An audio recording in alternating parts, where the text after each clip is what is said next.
Kapit-bisig ang buong puwersa ng Puyo Municipal Police Station, katuwang at iba't ibang ahensya ng pamahalaan sa pagsasagawa ng relief operations sa mga pamilyang na biktima ng Bagyong Tino sa kanilang mga nasasakupan.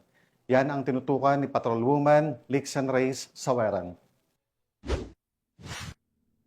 Nakiisa ang mga tauhan ng Cuyo Municipal Police Station sa isinagawang relief operations para sa pamilyang apektado ng Bagyong Tino nito lamang ika-4 ng Nobyembre taong kasalukuyan sa bayan ng Cuyo, Palawan.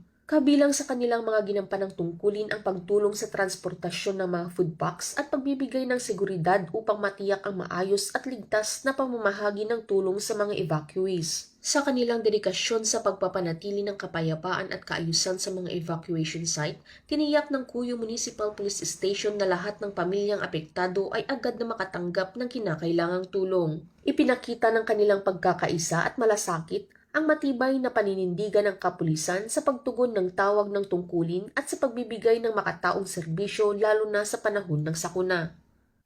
Mula dito sa Home of the Police Eco-Warriors, Calapan City, Oriental, Mindoro, ako ang inyong PNN correspondent, Patrolwoman Christine Lorenzo, alagad ng batas, tagataguyod ng Balitang Pulis.